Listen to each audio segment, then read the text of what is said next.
Hey everyone, welcome back to another episode of FGC Behind the Smoke. Today we have a very special guest on. We have Matt Johnston. Matt is a full-time fire officer and the CEO of First Responder Health Services.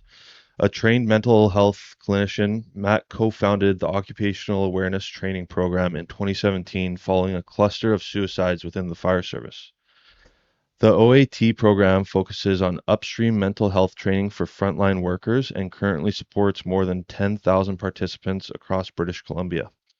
Combining 25 years of training in the mental health field with firsthand experience responding to nearly 5,000 emergency calls, Matt develops evidence-informed programs aimed at strengthening mental wellness and reducing suicide risk among first responders.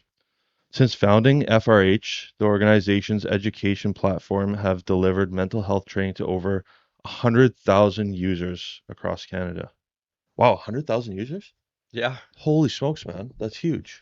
Yeah, thanks. It's one of those things that I feel has given me purpose when I reflect back on why and how the career change happened for me. Mm-hmm. Yeah. I got into the fire service when I was 33. I got hired at 34. So I was a little bit late to the game, but when I reflect back on the journey over the last 15 years, and obviously you mentioned the suicides in the mid 2010s. That started making me realize that, everything happens for a reason, in terms of how my career path and my passions kind of intermeshed over the years when it came to bridging my mental health training and fire service. Because when you get hired, you're not necessarily bringing those types of skill sets to the job. It just Mm-hmm. kind of happened organically. Yeah, absolutely. I feel like you're in a very unique um position because of your background with being a mental health clinician and then now working in the fire service where, you know, mental health is a really important thing and you have that like I feel like you have that insight, you know what I mean? Like compared to someone who hasn't come from your background, right? So, um if we can start though like just from when you were younger, hmm what was your goal always to get into like the mental health field? Like what kind of inspired that?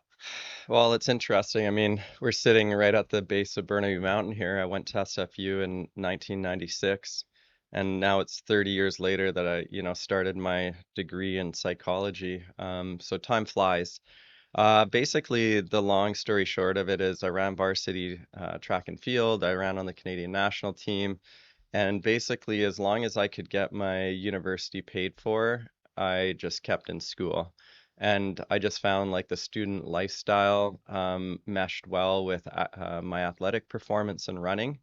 And like many people that end up going into the art stream, I did so because I was kind of afraid of numbers. Hmm. I wasn't good at math, and then I realized in my third year university that I actually had to go back and get my math 12 for a prerequisite for an advanced statistics class at SFU.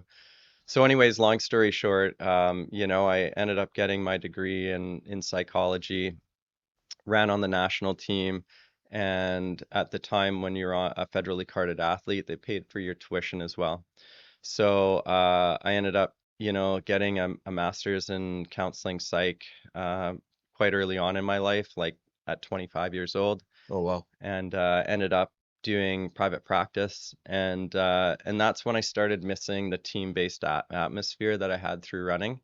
And a lot of the runners that I competed with went into firefighting. And so, like many people in this profession, I found out about the profession through my friend network. And, I missed not only the teamwork and camaraderie, but I really wanted to find a position where it was, a high performance environment where, you could use your analytical skills and quickly problem solve things Hmm. in a methodical fashion. So, fire was, in my opinion, a great fit for my skill set. Um, the culture side was something that took a while to learn. Yeah. Yeah, absolutely. It's like we've said a lot before on this podcast is when you're new to the fire service, it can be a huge culture shock. Yeah. Um and in a lot of different ways, right? But what we tend to find is when people are on probation, it's the culture around the hall, not necessarily the job itself on going on calls that people find stressful. It's everyday life around the halls, right? Um, what did you find was so different about it?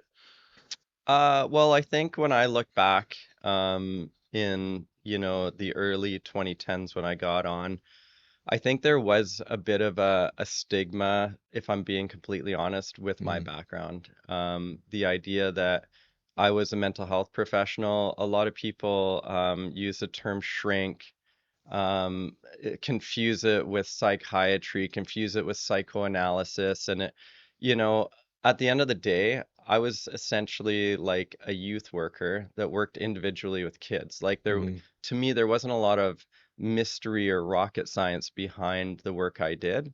Um, but I swam uphill in terms of feeling like I didn't really have a voice to clarify kind of what I did. Right. And so I think in some ways, there was some resistance because I wasn't part of a trades background. At the time, the fire service, many of the captains came from a trades background, Hmm. and that's what was valued as a new recruit. And so, every single one of us, whether it's our ethnic background, our age, or gender, we all have certain things that we feel kind of, let's call it our exclusionary criteria towards fitting in. Hmm. And so you try to overcompensate. And for me, the way I tried to overcompensate was to learn more about building construction and find ways to and I was quite envious of, the plumbers, the carpenters, and the electricians that I got on with. And I still am because those are skills that I would love to learn. I've chipped away at it over the years, but I was never exposed to those tools or that training Hmm. or someone in my life that had that type of training. So I've learned over the years to kind of celebrate those differences, and I think the fire service is in a much better state than when I found it because I like to think, at least within my crews, that no matter what someone's background is, they have something to offer. Yeah, absolutely. I think it's really important that people have a variety of skill sets, right? If you have everyone on the job that's just in trades, that's only it's like you said, it's great to know, but that's only a very small portion of the job, right? And I feel like especially in today's day where people are a lot more open to talking about mental health as maybe compared to when you got hired in the early 2010s, right? Yeah, I think it's so important to have somebody like you who has that background in it, because you can actually advocate for a lot of these people who are going through stuff. And, like we were kind of talking about before we started recording, sometimes when your mental health gets worse, your awareness of it actually diminishes, hmm, right? yeah, Um, do you mind maybe going into a little bit more depth about that? And because I know for me personally, like when I was having some stuff with anxiety and stuff like that, but it was more so my wife that noticed more than me, right, right? Which was really interesting because it wasn't until she pointed it out that I was like, holy shit, yeah, you know what? You're absolutely right. Like I didn't even realize it. Like I knew I was feeling anxiety and stuff, but I didn't realize it was to the point where it was actually truly affecting like people around me, right, you yeah. know? And maybe even the workplace was the last place that it surfaced. Oh, absolutely. That and thank you for bringing that up because I remember talking to my oldest brother. He's a policeman and he's gone through his own issues with PTSD and stuff like that. Um, but I remember when I was going through that, him and I were chatting, and he was saying how, he could be going to a call for someone with a gun, Mhm. and he'd be totally fine. His heart wouldn't skip a beat, but then when he got home, it was like all of a sudden it would happen, right? Mm, Which was really interesting, and that's what was happening to me too. It wasn't at work. I felt fine at work, but it was off the job when it really started to affect me. yeah, I mean, there's multiple angles to jump in on that. Someone that's struggling with their mental health, sometimes, ironically, the workplace and public safety is the place that they feel most normal. Yeah. The whole idea of this story that my friend Dr. Duncan Shields speaks about, where he had a client in public safety that said, Duncan, I'm the type of guy that should be put behind glass and in case of emergency break it because during an emergency I'm the guy. But when it comes to the rest of my life, I feel dead inside. Wow. And so it's pretty harsh. Hmm.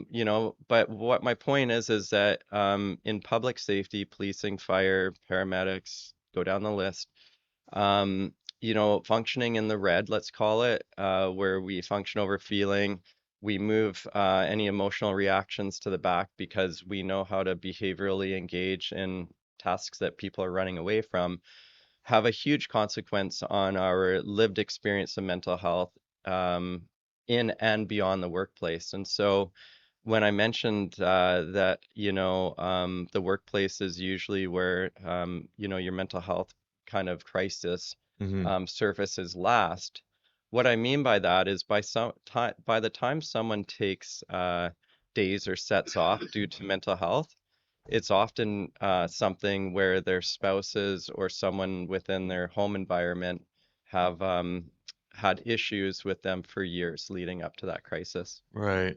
Right. Yeah. It's very interesting because, you know, when you think about it, you think it would be the opposite, right? And I think that's why a lot of people maybe don't realize that they're going through something until somebody points it out to them, is because you assume that when you're at work in those high stress environments that that's when it's going to show, Mm. right? But really that's not the case, right? It's It's typically not the showing. case because of our training Yeah. and the type of personality that we hire.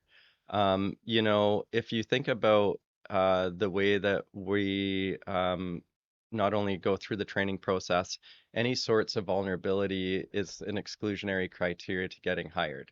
Yeah. And so we're taught that we basically are supposed to behaviorally engage in any sort of tasks in a uniform manner. Like that's why we have uniforms, Hmm. is because of the consistency.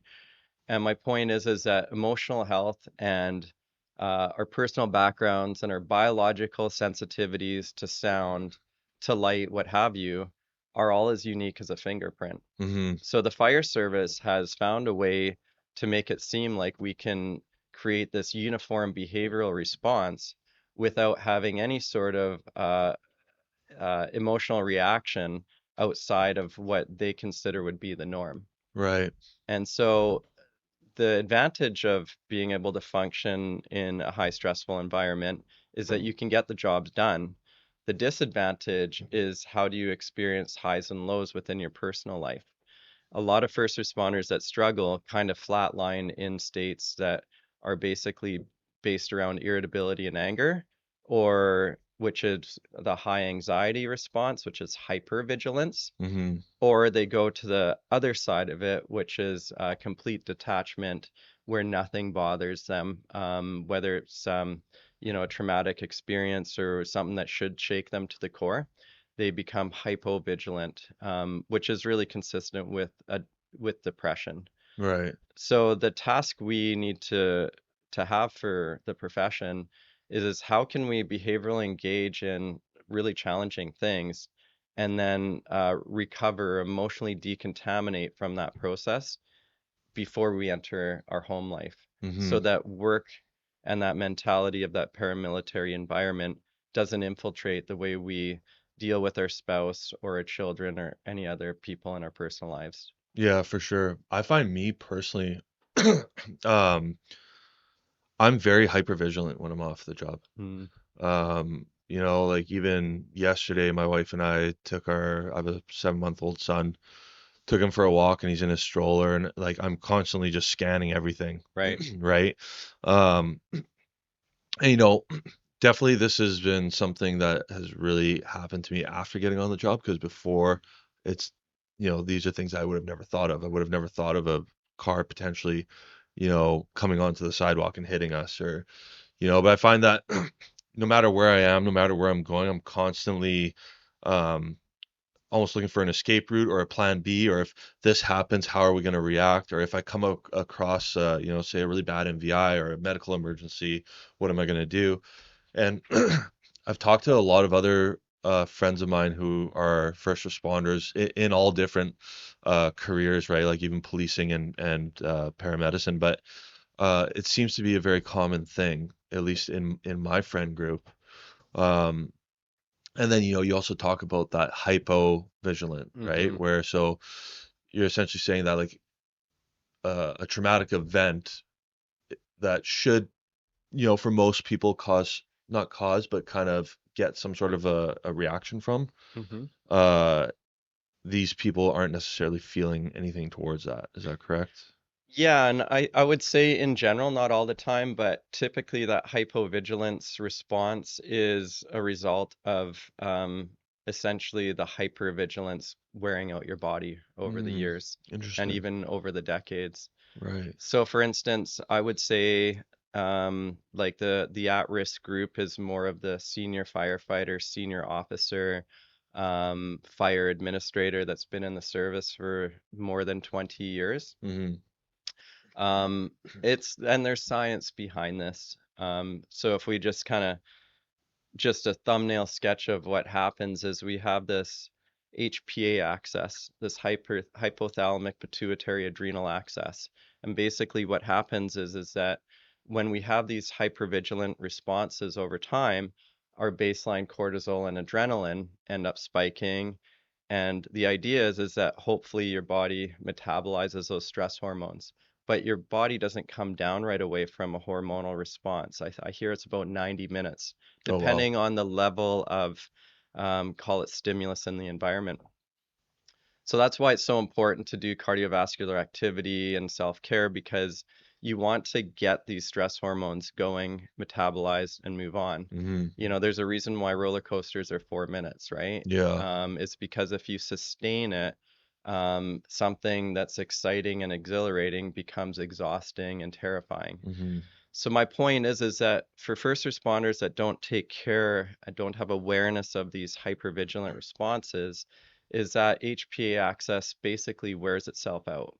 And as we get older, naturally, cortisol and adrenaline will increase within our system. And so what ends up happening is when it gets worn out, we have all these inflammatory responses and what have you.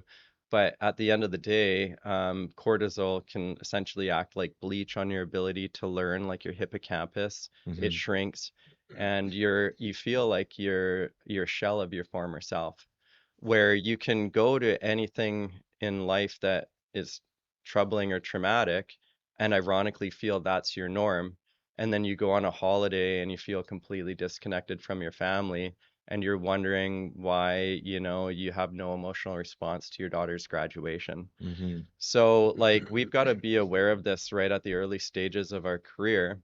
And like, it's great when I hear you say, on the one hand, it's, that you're hyper vigilant, but at least you're aware of it. Oh yeah. Yeah. Many people in this profession, I think, historically weren't aware of the impact the job was having on their personal lives until their lives had fallen apart. Mm-hmm. And I'm sure we'll delve into it, but the highly at-risk individual in the fire service is someone that doesn't have anyone to come home to and doesn't have anyone to reflect how their emotional health has changed over time. And so that self-awareness decreases, years of service increase. It becomes a perfect storm for severe mental health issues. Yeah, absolutely.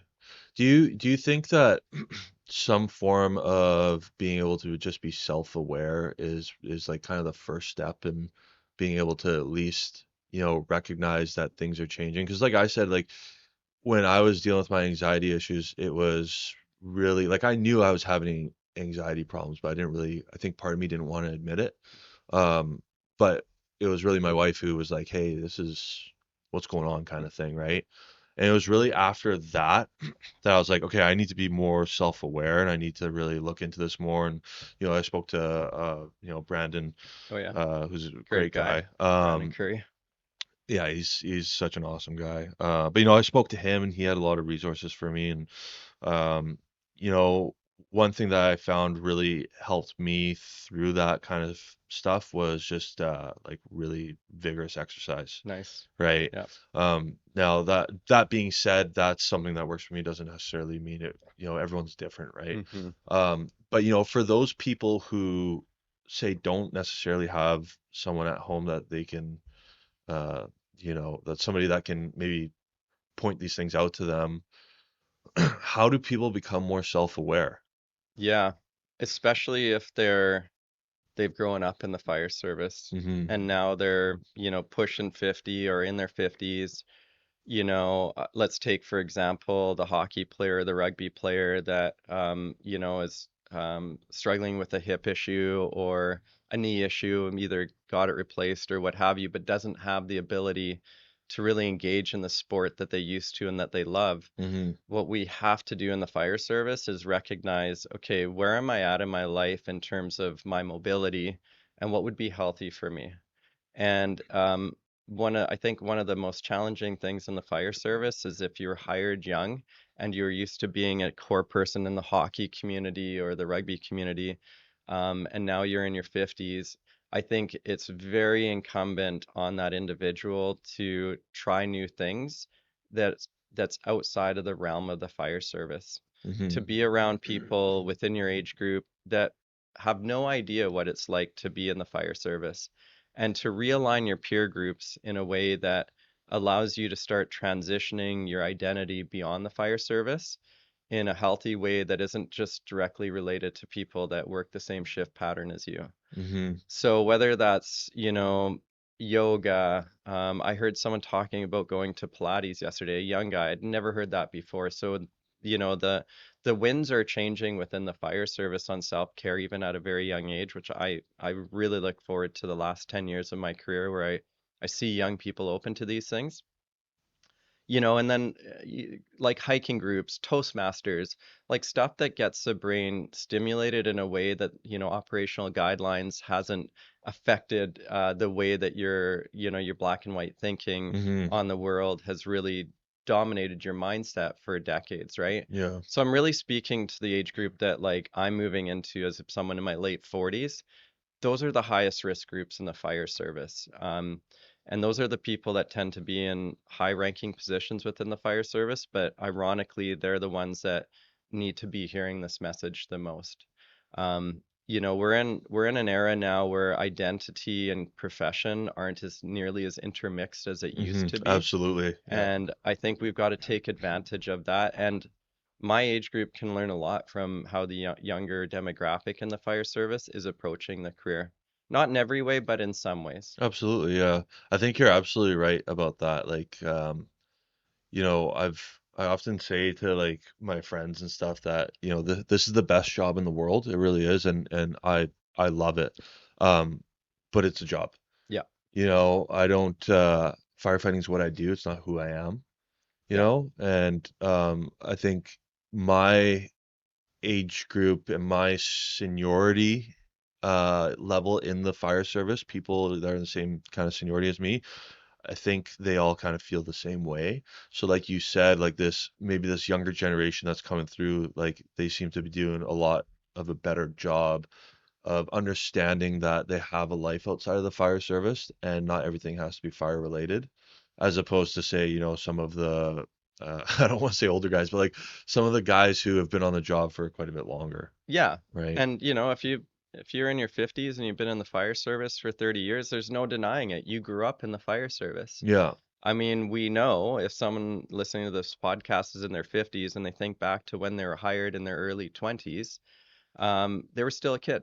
yeah, Neurodevelopment doesn't finish until your mid 20s. So yeah, if you're hired before the age of 25, your brain is still developing. yeah. We can't deny the science of this. And so it's almost like in any stage of your life when you get hired, whether it's 20 or 35, those early experiences on the job are almost like the same level of impact that early childhood experiences have on an individual's development, whether it's good or bad. Hmm. But that's something that else is driving mental health issues in the fire service is people that have adverse experiences early in their career that's kind of shaped their reputation in the young stages of their career in the fire service that may never um, they may never let it go because it becomes a core piece of how they see the profession. Hmm. And so we have people that soldier through 20, 30 years,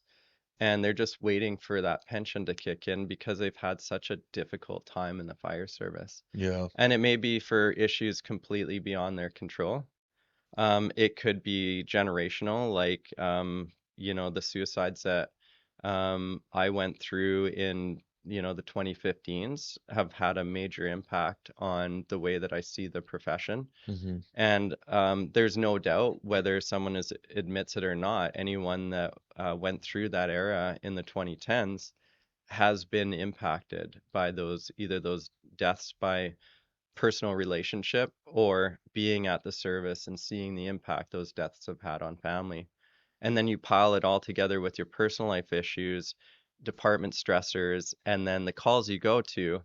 Um, we have to acknowledge just the impact that this profession has on our mental health. It's affecting all of us. Absolutely. And we used to, and we still have this narrative of it's not a sign of weakness to talk about. I think we need to move on to a different strategy in terms of how we speak to that, because I don't feel that that message has really led to, I think it started the conversation going, but we need in 2026 to redefine that and normalize it Yeah. because we still have, people on peer teams that act like they're fine. It's for this person. And Hmm. it's like, no, we're all in the same boat here. Yeah. I really become leery of people that feel that there's a certain member that just absolutely needs help. I think it's when we have these wounded healers in the fire service, and there's a lot of them, and I was one of them at one point, and it ebbs and flows, but at least I'm aware. Hmm. Um, Absolutely. my point is that sometimes your need to help is driven by some subconscious aspects of your personality or life circumstance, and it kind of perpetuates a cycle of unprocessed grief and trauma. Yeah. And we haven't figured that out in the profession yet on how to deal with that. Yeah, it's definitely something that we need to figure out for sure, Yeah. right? I would say, like you said, people, speaking of, it doesn't mean that you're weak if you need to talk to someone or whatever. I think it's the opposite. I think it shows that you're actually a very strong individual. And the reason why I say that is because asking for help is difficult, Hmm. especially in our line of work, especially, mostly a male dominated field where, there's that sense of bravado and that kind of stuff. Uh to me, like if you're somebody who's going through something and you're like, "Hey, I'm not okay. I gotta figure this out." To me, that's very impressive because I think that's a very rare thing to be able to do. And it goes back to kind of what we were talking about earlier about just like that self-awareness thing, right?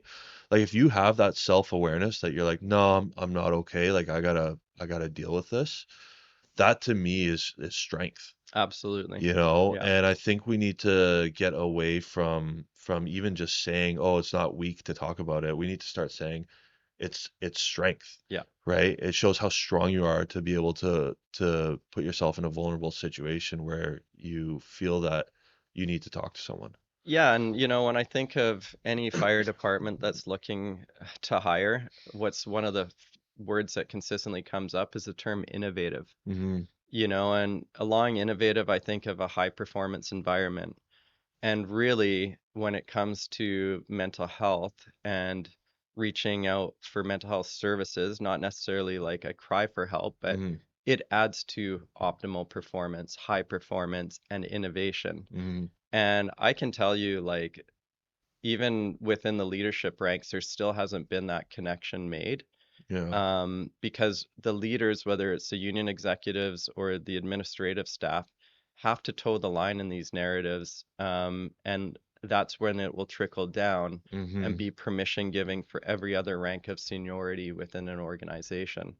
But I rarely see that even today. Yeah. Which is disappointing because especially in today's day where mental health is there's a lot more awareness of it, like, and I'm sure you can speak to it. Like when you first came on the fire service, how many of those captains and other members that were around in those days, how many of them were probably dealing with mental health problems but just didn't want to talk about it? I mean, I would say some of the most mentally ill people on the job were the people that were looked up to the most. Hmm. I had a captain that I didn't work with very much, but worked with him a couple of sets before the end of his career. And he said, you know what? I could go and scrape a kid's face off the pavement and it wouldn't bother me. And I thought to myself, like, that's exactly where I don't want to be Yeah. when I Yeah. retire, Fuck, right? Like fuck that, man. an But absolute yeah. stripping of humanity, empathy, call it compassion fatigue, moral injury. Those are all indications that the profession really impacted you, Yeah. right? And sometimes those people that struggle the most with their mental health are also the people that are incredibly talented operationally, Hmm. which is something that the default profession falls back onto as a default, which is while they're amazing in an IC position, wonderful, absolutely core skill. But what about the other 99.9% of the time when we're not, you know, At a fire, at a at a major yeah. emergency scene where those skills are required? Hmm. And we're still not there yet. There's a lot of really good people in the profession, but we're still, I believe, kind of that skill set is drowned out by the default of the operational expert. Hmm. And I think the most emotionally healthy individual in the fire service is someone that is competent at the operational side, absolutely core skill, but is able to turn that down throughout the day with their crew to be a human. And for the most part, I would say, in my experience, officers are able to do that. Yeah. But now that I've gone through my officer training, I've reflected a lot on, my personality and who I want to be. The last second half of my career, let's say, and I started my career as a youth worker, and I feel like that's how I'm going to end my career is as a youth worker, which is building young people up in the fire service to be confident in their skills, to recognize that there are no dumb people in the fire service. We don't hire dumb, we don't hire unresilient people. Hmm. The hiring process is brutally tough. Yeah. If you've gotten the job, you have the skill set to learn, and Absolutely. everyone learns differently. So, I know that people that start off early on, myself included, like your self-confidence can take a beating, Hmm. whether it's your bad Absolutely. muffins, whether it's a drill Yeah. that went poorly. There's no question that that someone's going to have some self-confidence issues, no matter how good they are. Yeah. And it isn't only until years later that you find out that they really struggled, but they never seemed like they did when you worked with them 10, 12, 15 years ago. Yeah. So we have to normalize the idea that this profession can be tough on us. But if you're in the profession, you've earned it, you can be good at it, and your confidence might wax and wane over time. But the long game, everyone's going to be okay, in my opinion, if you're putting work and pride into your job. Absolutely. Yeah. Yeah. Absolutely. I think we need more of a mentorship approach in the Hmm. fire service when it comes to new people coming on. Um, it's like you said, there's especially for the new people, there's a lot of different stressors, not only performing well on the job, but also going through probation and making muffins and all these things, right? Where, you know, I I think we've gone away, at least from my experience, we've gone away from the hazing side of things, but there is still definitely an element of I don't want to put it in the wrong term, but there's definitely still an element of s- stressors on things that there doesn't really probably need to be stressors on. You know what I mean? Yeah. And that's why I think it's important that we take a more mentorship approach to the new people on the job, right? Um, you know, if you got a probie and they're, messing up on their drill, it's like, okay, hey man, like you messed up on this, but let's go through it together and you're not the only person who's messed up on this, Hmm. right? Um, it's every time that they do, you know, create a mistake, it's a teachable moment where they can improve from, as opposed to just like shitting on them. You know what I Absolutely. mean? And being like, "Oh man, I can't believe you did that. I would have never done like that's a bunch of bullshit." Yeah. You know, we've all fucked up on this job, Yeah. especially when we're new, Yeah. right? And if you can't uh if you can't help your probie learn from their mistakes, and if you're going to ridicule them for making mistakes, they're going to be so nervous about making mistakes that they're actually going to perform way worse when it comes to being on the fire ground, right? Absolutely. And And then it just reinforces that negativity bias. yeah. Yeah, I mean, my son's turning 17 in March, and the way that I approach, teaching new recruits is similar to how I would teach my son. Hmm. Do you want to tear someone down? Has that strategy ever worked? You know, th- it's a dated strategy Hmm. that just keeps, when we talk about intergenerational trauma, to pass and transmit that learning style, which isn't about learning, it's about flooding the stress response, making Hmm. people anxious, and scaring them into making the right decisions. There's no evidence in learning that's a proper strategy of doing it. Right. And it's interesting because over the years, I've heard stories of some of the most challenging kind of, let's call them militaristic personalities on the job. And I've heard stories about how they were when they got on, Hmm. and there's a consistent theme there. And going back to you saying, well, I noticed I'm hyper vigilant when I'm walking my young child in a stroller.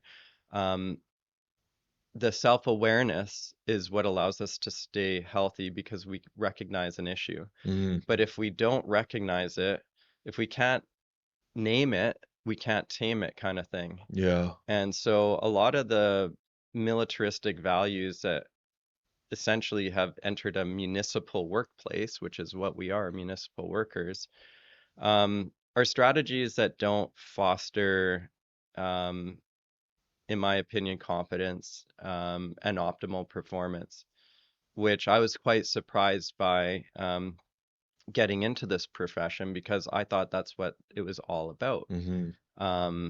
And I'm happy to say, as someone that just completed my fire officer training, that the way they've taught us to deal with, drills on the fire ground is not just like the Oreo cookie of saying something good, then get to the negative and then end it constructively. It's about talking about what was good and what can become great. Hmm. And if we think about like the motivational speakers, the thought experts of the day, what draws people into optimal performance? It's like, the Tony Robbins kind of model, right? Which is all about like celebrating the good that we have in life and how do we expand this? And to me, that's all about firefighter wellness. We don't Right. talk about wellness enough. And that's what's going to keep people mentally, emotionally healthy on the job. Right. That's what's going to make, the fire ground or a complicated MVI, um, an optimal performance moment where things get done efficiently. People are able to engage in a task without thinking that they're going to be criticized when they're done. It's time for that approach. There's no question. So I'm Yeah. happy to see the curriculum within the fire service shifting towards that model. Every organization and fire culture is unique as someone that's trained across Canada in different fire halls.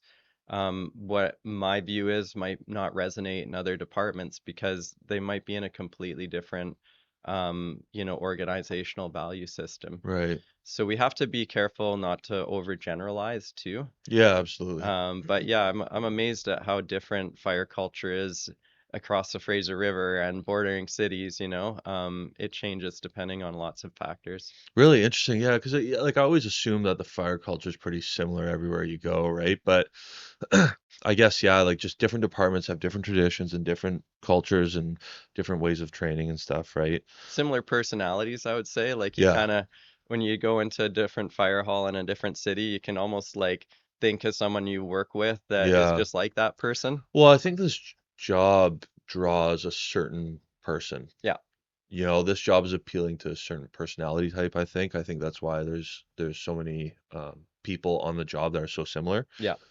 But a question I have for you is, do you think, because we're talking about just like dealing with stress and stuff, but do you think there's some benefit to having some sort of a controlled stress environment for new people, so that way they are able to adapt to stress? Do you think Yes. there's benefit there? Yeah, I mean, we have to recognize that, the peer pressure, fire culture in general is incredibly stressful for a new Mm-hmm. person, right? Yeah. It's not like when you get a job at an office that you have 7, 8 people around you watching you type and then they give feedback on your typing skills and what you should have done differently. Yeah. So we have to recognize that the baseline for stress is actually quite high. And there's two different personality types if we look at like the stress performance inverted U curve that's very popular in sports psychology. There's that zone of optimal performance, or they call it U stress, where stress and performance kind of peak at a moment. Mm, And so if you have, and it very rarely happens in my experience, but an incredibly laid back, let's call it lazy recruit by recruit standards, yeah, the crew might want to, up it a bit. up it a little bit to Yeah. get that stress level up to get them into that zone of optimal performance. What typically happens is the majority of recruits don't want to make any mistakes. Mm-hmm. So in other words, their stress levels are high, even though they're hiding it very well. So in other words, the crew's role really is to help them down regulate a little bit so that their stress level's low and their performance can peak at that optimal zone of performance. Mm, And so it depends on the personality. Typically, I would say it's an individual's responsibility to kind of figure out where they are on the curve. mm-hmm. But for someone like myself who has a new recruit rotating through my crew almost every month, you start seeing patterns and you start seeing what are the needs of these individuals. And, you know, um, whether you're 20 or 40, there's going to be quite a range in terms of personality types, but the consistent theme is everyone has a lot of pride in this job. Mm-hmm. So if anything, the crew has to really be see, I was going to use the term soft, but there's a stigma with the term soft, right? Mm-hmm. But they need to be constructive in their feedback, Yeah.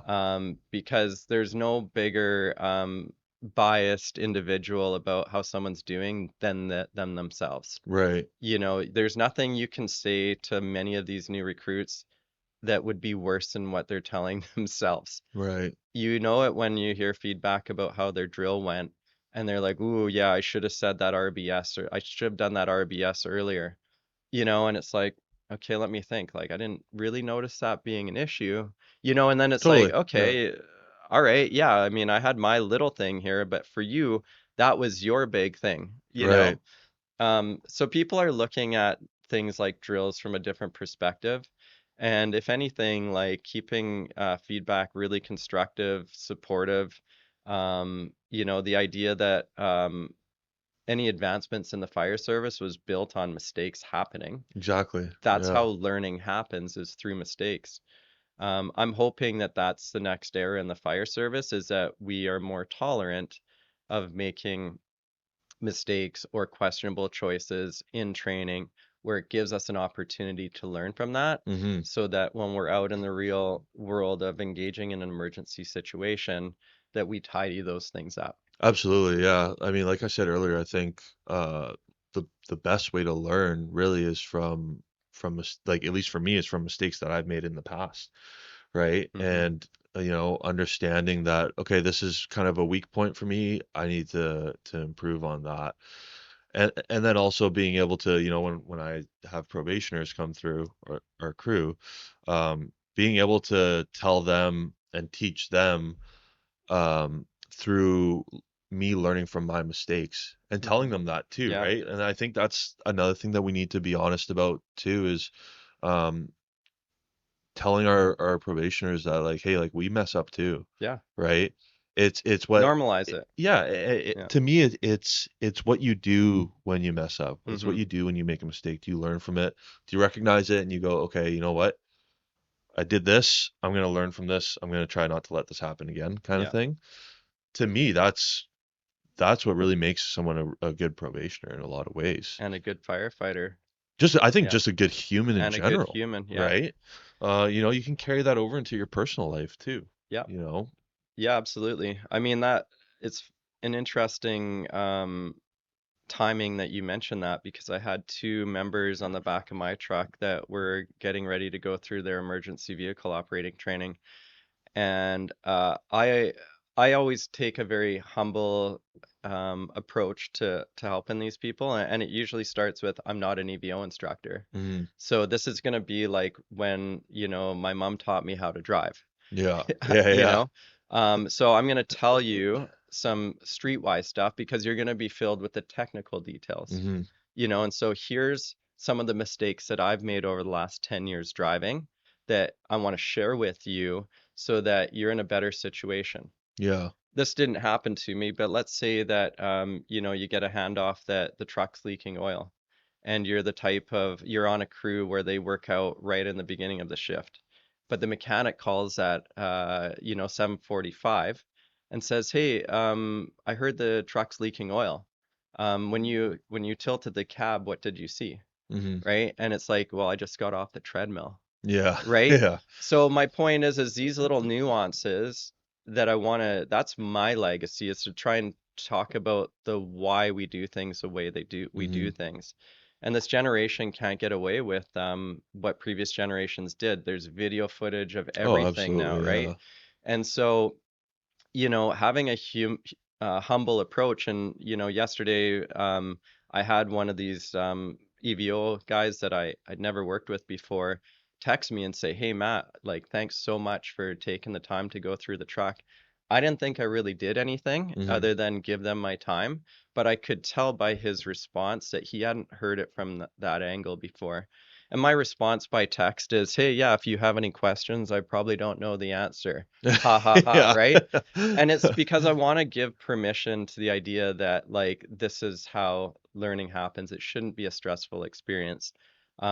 We put enough stress on ourselves. Mhm. And so, it's kind of fun to have a little bit of humor mixed in with training, right? Absolutely, yeah. Where it just cuts the anxiety a little bit and the pressure. Yeah. And it's like, let's just talk as, firefighters, as colleagues, about, like, the mistakes I've made as a EVO guy, Yeah. because I actually think I'm going to save the department a lot of money by sharing these stories. Yeah. You know what I mean? Yeah, Yeah. for sure, for sure. And you know what? And taking that approach too, with kind of uh, you know, taking down the pressure, um, people are gonna learn better that way. It's hard to learn under pressure. So then that way at least now they can learn in a good environment, and then when they go out, Yeah, they're gonna be even better because they've been able to learn more effectively, right? And totally. efficiently. I mean, here's a firefighter that's going to be in their third year of service, working at one of 15 fire halls in a city of 340 square kilometers, yeah, and 340 square kilometers, and driving one of like 60 apparatus, Hmm. like within 3 years of service, Yeah. and having the pressure of going to map and knowing where they're going. Yeah. We think about, like, the expectation of that process. Thank God I grew up in the city that I work in. Hmm. If I worked for Vancouver, I don't know anything about, like, names of streets and that'd be a steep Absolutely. learning curve for me. Yeah. So we have to recognize that, like, this is naturally a flooding response. So if anything, learning should be something that people feel great about when they go to bed leading into that EVO experience, right? Yeah. And also recognizing that I didn't know, I didn't really think about it, that when you get on in the fire service, it's like 15 to 20 years of training ahead of you, by the time that you've got your FO2. And I mean, if you're going into the battalion chief stream or going into administrative, there's that leadership training on top of Hmm. that.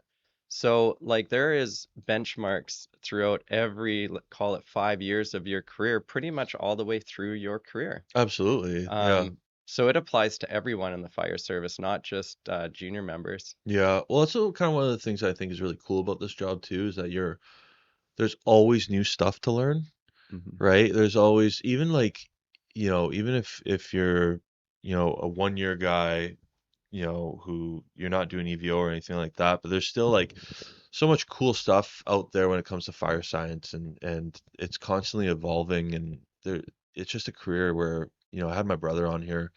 He's on probation. But that's one of the things that he said that he really liked about it is he really understood after getting hired that like this is one of those careers where you're always going to be learning. Hmm. And it's cool, man. Like it's great in my opinion, like to be part of something like that, right? Oh, it's truly special. I mean, you think about your peer network and how they look up to you, and when they describe something, whether it's mechanical or structural Hmm. going on in their house, like, the value that we offer our friend groups beyond the fire service or our family members. I mean, we are, one of the best answers I ever heard about what made you suitable for the fire service is, well, I'm a great neighbor, you know? Oh, that's a good one. Yeah. And you just think about the value that we offer to stratas and to our neighbors, and it's just we are a very unique demographic within society. Yeah, And we're absolutely. often having to problem solve things that we don't know the answer to, but when you add up four people on a fire truck and they know one quarter of the answer individually, Mm. that's the answer, Yeah, exactly. right? So there's that wisdom through group that needs to be celebrated as well. Absolutely. Yeah, well, everyone has their strengths and their weaknesses, right? And you know, people just because you might not know something in one field doesn't mean that you're not good at what you do. You know Yeah. what I mean? Because then you have strengths in other parts, and then the other person riding beside you might be the opposite. So together, right? And that's why it's like it's such a we're constantly talking about it being a team environment, and that's why it's so important because you might not have the answer, but somebody you're working with might have the answer, and you might have the answer to something that they don't have the answer for. So you're able to really accomplish a lot together. And like you said, like each person knowing a quarter of the answer, well, you have the full answer there with four Yeah. people on the truck, right? Yeah, and I'm sure there's lots of people that listen to your podcast that have felt because of their previous profession that they didn't really have much to offer, Hmm. and for those people that might be new in their career, like, be patient because your time will come Yeah, when absolutely. you shine on a crew or at a call because you knew something. Yeah. Whether it's, your mother tongue, your language, whether it's your gender, whether it's your age, whether it's your career background, like, there's every person in the fire service is an asset on Hmm. certain calls. Absolutely. Like I tell people, like basically any career that you've done before, there is a part of that that will translate very well into the fire service. We had a client of ours who came to us for interview coaching, and his background was he was a bartender, Mhm. right? And he was very worried of the fact that he didn't have like a construction background or anything like that, and he felt that he didn't have much to offer the fire service, and he was really eager to want to have something to offer. And I reminded him, I said, look, you might not have that background, right? But you'll be able to learn that.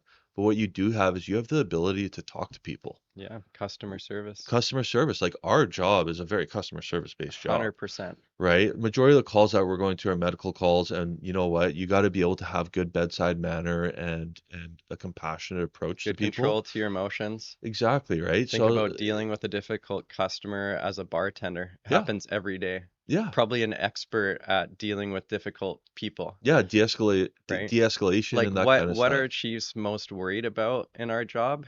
Yeah, It's about customer service and absolutely. how we present ourselves in the public, Absolutely, right? yeah. It's funny, last time we sat down together, the roles were kind of reversed. Yeah, You that's were right. interviewing me and now I'm interviewing you, which is pretty cool. But before we get any further, I was supposed to give you this at the Oh, start of the sweet. podcast. No, So I love it. every guest gets a podcast hat. I'll definitely be Boris This will be part of designed my that. beach So outfit this summer for yeah, sure. Thanks, awesome. Adamo. Yeah, I love the logo. Very creative. absolutely. Yeah, Nice. thanks, man. Um, So, like I said, last time the roles were reversed, Mm-hmm. and that was during the Occupational Awareness Training. Yeah. Can you explain that to our listeners and what that is, and can Yeah, we sure. spend some time talking about that?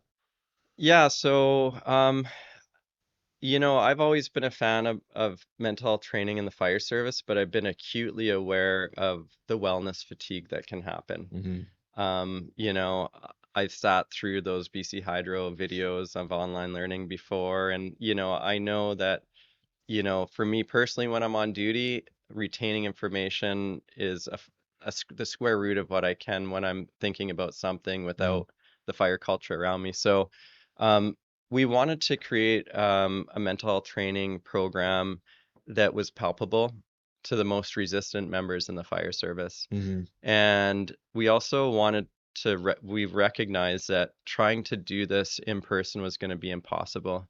I think there's like what, 57-ish locals within British Yeah, Columbia. there's quite a few. Yeah. And, training every member of every crew in person is not realistic. So what we did is back in, I guess about 2022, um, we worked with the BC Municipal Safety Association on a concept where we would provide monthly training in station on duty for firefighters.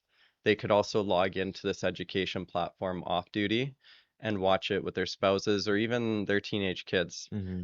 And it was about creating a program that was backed by empirical evidence of success, but also presented in a way that wasn't focused on mental ill health. Mm-hmm. Um, the Canadian research community has done a really good job of promoting mental health and public safety in a negative, disordered illness lens. Mm-hmm. And I've been very steadfast in creating messages within the fire service that builds on mental wellness rather than looking at psychological discord. So what does that mean? It means that we're not talking about burnout, depression, PTSD, and just like, here are the warning signs. Here's what, like, people know when they're struggling with intrusive memories, Mm-hmm. and it might be their norm, but what we really wanted to do was get upstream. And so the BC Municipal Safety Association formed a committee with the BC Chiefs Association, the BC Professional Fire Association, the Training Officers Association, the Volunteer Firefighters Association, even BC Wildfire. Nice. And they came together collectively and they said, we want to um, I was honored. We want to be able to basically take the content that Matt and his team creates and get it out to every member on the front line. And so what we did is we worked with Dr. Duncan Shields, the founder of the BC Firefighter Resiliency Program, and I basically tried to scale his approach, capture his magic that him and his team have at Loon Lake with BC firefighters.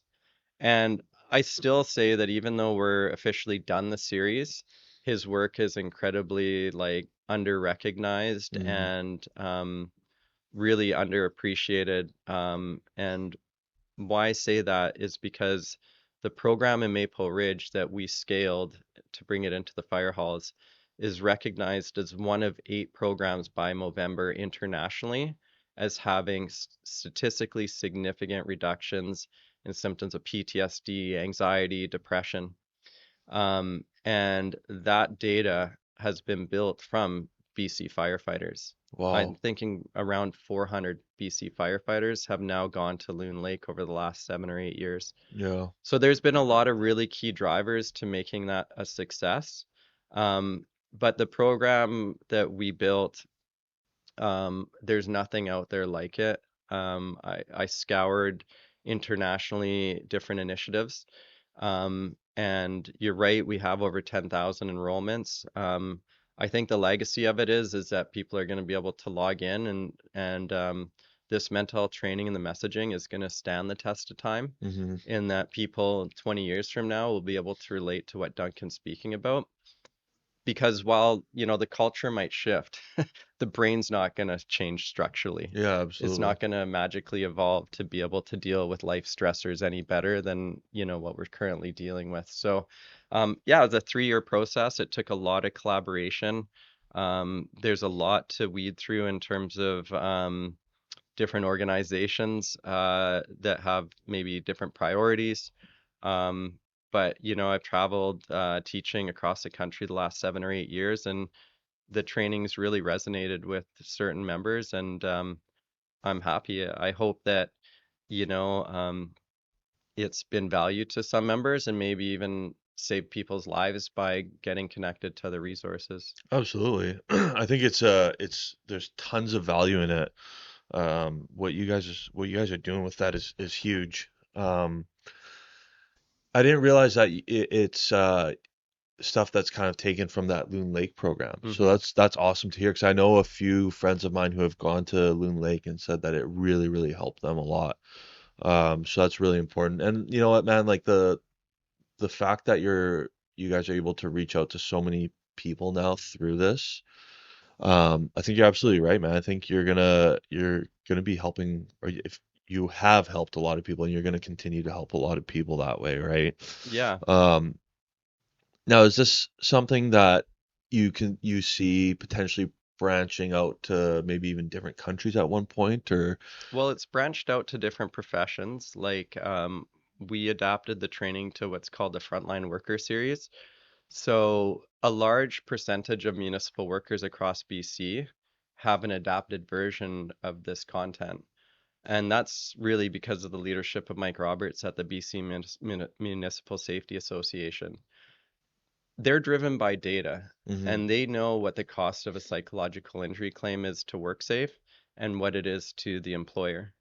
And this is why, like, I'm shocked that more mental health training hasn't been a priority within our cultures, because when someone's off, I care about the human.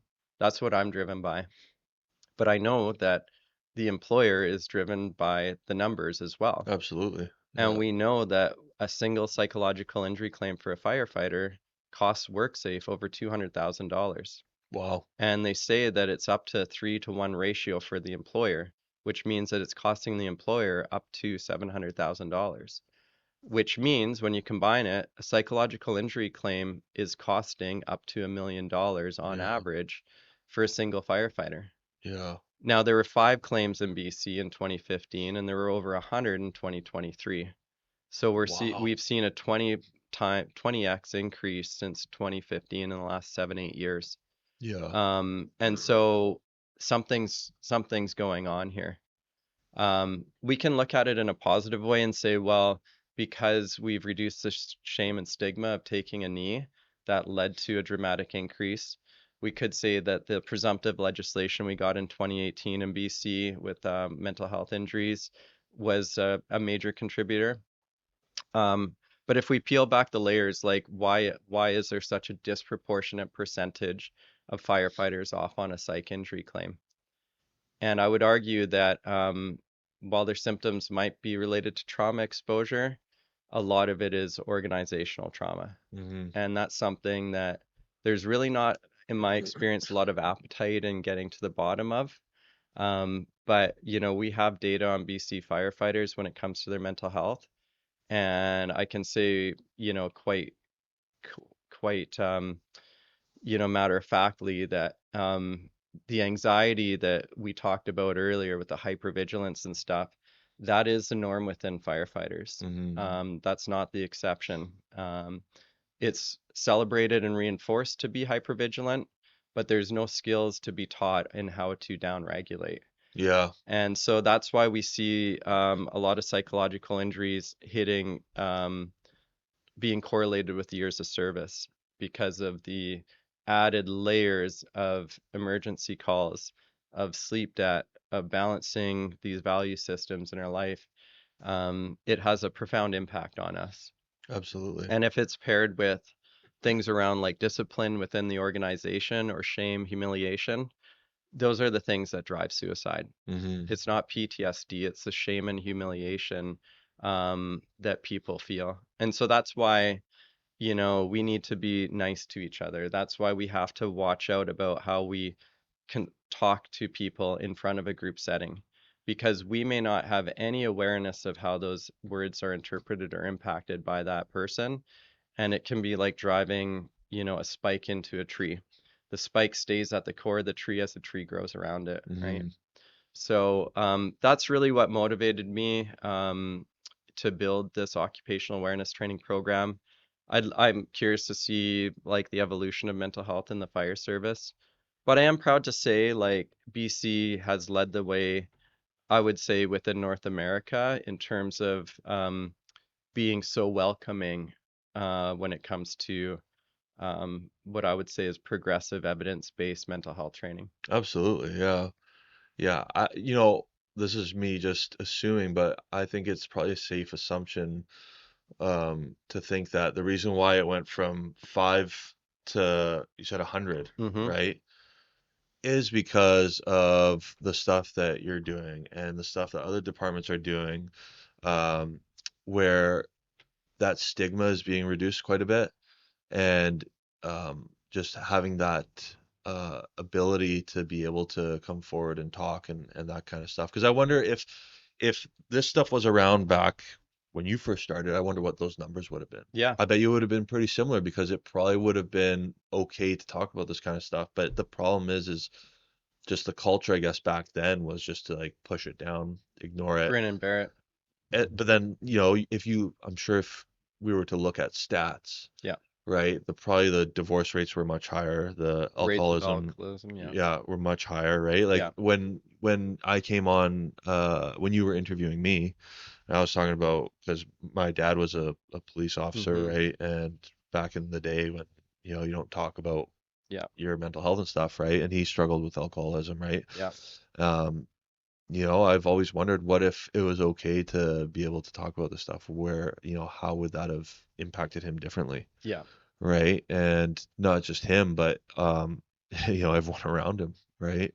So I think it's just really good that what you're doing is really resonating with people, and you've reached a lot of people, Yeah. like to have, over 10,000 just here in BC, and 100,000 across Canada. You know, you've definitely made a significant impact on people's lives. No, I appreciate that. Yeah. It's interesting. When I built this, I didn't realize how large the scale was going to become. And it was much like my running career. Running up Burnaby Lake, you don't know how the race is going to go and if you're going to Hmm. get a personal best or whatever. And I'm a very process-oriented person that's very rarely focused on the outcome, which makes me probably incredibly bad at marketing because I don't brag or boast about the numbers, but when you say, yeah, 100,000 users on our ed platform, yeah, it's a significant impact on the landscape of mental health in Canada. And I do feel like there's a return on investment with this model. For me, the return on investment is more qualitative. Has it improved someone's lives? But I know that our work has led to employers saving a lot of money. Yeah. And by that, I mean more of our wellness model where, I am in charge of accumulating all the mental health indicators of a department of individual fire service members and then pairing them based on their scores on anxiety, generalized anxiety, depression, PTSD symptoms with an appropriate clinician. Hmm. Um, one of our departments that we work with hasn't had a single psychological injury claim since the program started in 2019. Wow. And so if we're talking about a return on investment, Yeah. again, in my opinion, when you do good work, your psych injury claims might even go up Yeah, because you're doing good work. for sure. I agree You're with that for sure. catching people in the red. Yeah. But long term, you're going to save money. And public safety takes a lot of funding from taxpayers. Hmm. And I want to see libraries, community centers open on holidays in my city. Yeah. And if Yeah. they're closed because of a poorly managed psych injury where it's 10% of your workforce off, that means libraries are closed on holidays and Yep. kids that are inner city don't have anywhere to go beyond their computers behind closed doors, right? Yeah. So it has a trickle effect throughout society when our public safety is not doing well with their mental health. And Yeah, organizationally, it becomes very dysfunctional too. absolutely. Yeah. How can people who want to learn more about this, how can they go about doing that? Yeah, so the company is called First Responder Health, www.firstresponderhealth.org. That's a good entry point. There's a number of courses that we offer. Um, we often enroll entire departments in our different series, whether it's like our sleep expert series by Dr. Glenn Landry. Um, we have like interprovincial training. We have the BC specific training. So this has been, we speak about it. I'm reflecting right now on the last close to 10 years that we've been building this company. We've done a lot. I'm actually surprised and proud of what we've done.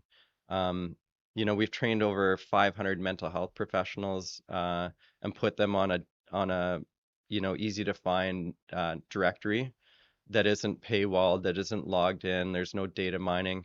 So if there's one thing I'd like to promote, it's that we have this directory of occupationally aware clinicians. These are clinicians that have done at least 2, often 4 days of training through the BC PFFA on how to work with firefighters. And so if someone's looking for a clinician, there's a free opportunity there to have a look at the directory. And then if they want to learn more about, mental health in the fire service, we can enroll them in occupational awareness training. Amazing. Yeah. Awesome. Before we end it, a question that I like to ask to our guests is if you could go back to when you were a probationer, knowing what you know now, what advice would you give yourself? Not to personalize the feedback that you got from certain members on the job. What I've recognized over the last 10 to 15 years in the fire service is the same people that were very hard on me uh, were very hard on themselves because I've seen their life deteriorate over the last 10 to 15 years. Hmm. And so I realized that it really had nothing to do with me. I was just kind of caught in their crosshairs in something that was happening with them. And so, if we look at depression, not to get too technical, but there's kind of these P's of depression: permanence, prevalence, and personalization. What I would have told my younger self is to not personalize it. Don't let it affect your home life like I did, which is prevalent, and just be more active in self-care because it wasn't permanent, which is the third P, that things change over time. And it's like kind of that old saying of like, don't get too happy when you're on the highs, and don't get too low when you're in the low. Hmm. I would say that's my number one piece of advice to new recruits. Despite us being in the same profession, every single one of us will have a different perspective on their career and also their surrounding environments, right? So, Yeah, yeah, just to normalize, this isn't an easy process to get through. The hiring process is just the beginning. It's 20 years or more of continuous learning, absolutely. and celebrate it. Absolutely. That's great advice. Matt, thank you so much for taking the time out of your day to come and talk to us here. We've been trying to line you to come up for a bit now, and it's just with our schedules and it's hard to make it happen Yeah, sometimes. So I'm really happy that we were finally able to make this happen, and I'm very excited for this episode to come out, and I feel like a lot of people are really gonna truly benefit from being able to hear you on this episode. love it. Thank you. Thanks for Thank your you very time, much. Adamo. My pleasure. Awesome.